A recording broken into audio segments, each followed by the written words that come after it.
You guys know the federal banks, the government, they want to intervene with Binance US bid to buy assets of bankrupt crypto lender. Well, basically, they're talking about Voyager Digital and Family. The Fed does not want any other exchanges to buy the assets for any other bankrupt lender. The Fed wants to buy it.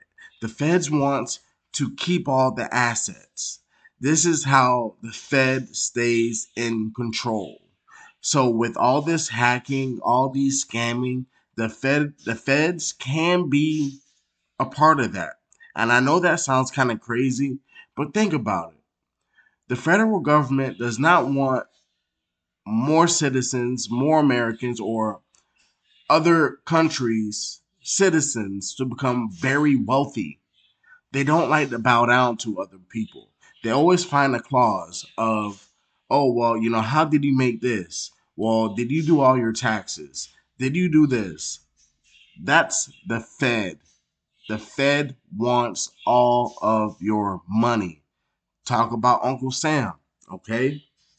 Now, in this article right here, they're saying the Securities and Exchange Commission has intervened in a deal that would see Binance US buy the assets of a bankrupt crypto lender, in a sign of how US authorities are stepping up their scrutiny of the digital asset exchange. Wall Street's regulator filed an objection to Binance US proposed $1 billion acquisition of assets belonging to Voyager Digital, which fell into bankruptcy last summer as a sharp downturn in token prices prompted the collapse of several once prominent crypto companies.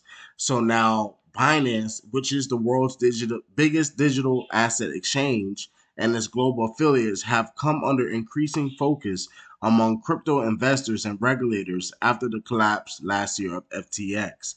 Now you guys got to look at it like this. CZ Binance, he wants everything. He wants everything. And people are not really like noticing that. He was just like one of us. He was just like one of us, working every day, accumulating his bags. And then he became wealthy. He became a billionaire. He started Binance US. You have to really see the picture. He's trying to buy everything up. Family, our time is coming. And I'm not talking about, oh, well, whenever it happens. No, our time is coming. Are you going to be prepared when you have these billions and knowing how to manage this money to stay here longer? You get where I'm coming from? Look at Sam Friedman.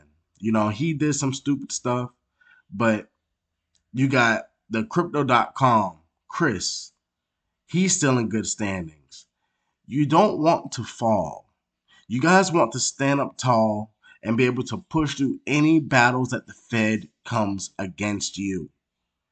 That's something that most of us don't know about or may not think about. When we become billionaires, we have to be able to beat the federal government.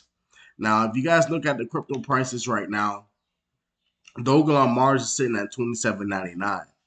And I know this sounds repetitive. Most of you might say, yes, it is. But you have to look at it like this. I talk about Dogelon Mars every morning because there's somebody that's out there that may not know about Dogelon. And not just that, I gave you guys warnings. Because once Dogelon Mars do shoot up, and they shoot up to astronomical numbers that you guys or I would never believe that it will touch, as you guys seen as those glitches, you're going to thank yourself for accumulating your bags. You're going to thank yourself. And then people are going to try to buy fractions of Dogelon, just like how they're buying fractions of Bitcoin. All right? So I have a video I want you guys to see at the end.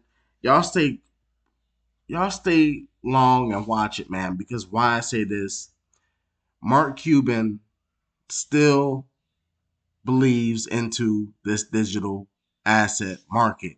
Family, No matter what's going on, people wearing Gucci, Louis, all that other crap, forget that. That's not going to bring you money. It's taking money from you. And why he speaks about Bitcoin, so like what I say, people talk about Bitcoin, but not really speaking about other digital assets because they don't want you to become wealthy. They don't want you to know what's going on in their bags. And I will be going on live. I just been working a lot lately, family. Trying to move into my new house. It's a lot of things that's going on right now. But I will start be doing a live soon. All right, fam. Love you guys. You have a great morning. At the beginning with Bitcoin or whatever has been around 12 years, but in terms of applications with smart contracts, that's only 2017 for the most part.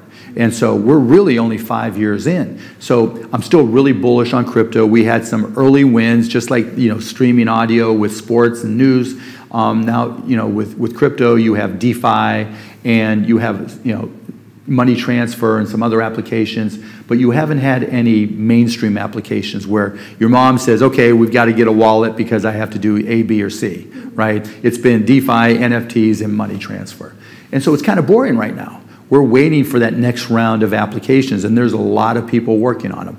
You know, NFTs for the resale of books. So we take NFTs past the collectible markets to the utility markets. NFTs for refi, which is for carbon offsets, buying and selling and trading carbon offsets, and even burning them so that they're not resold all the time, but they have a direct impact on the environment. And there'll be more and more and more of those applications that bring in, that are more mainstream, but they're not all the way here. They're not truly mainstream yet, and so we're going through that lull. And you saw the same thing with the internet too, right? Until mobile phones came along, from 1995 to 2007 with the iPhone, meh, right? I mean, you had Amazon, you had, you know, you could go shopping and you could stream, but it wasn't like it was just earth-shattering. But once we got it on mobile, then we got the App Store in, what, 2009? And then even remember there, the first apps on the App Store were like, here, look, let me hold my phone like this and it looks like I'm drinking a beer. Game. Right? Yeah, it looks like I'm drinking a beer. Just dumb shit.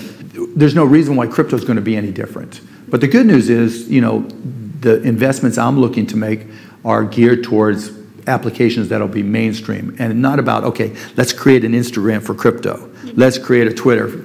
Not Me Too type applications. More like, okay, things that take advantage of smart contracts and distributed environments.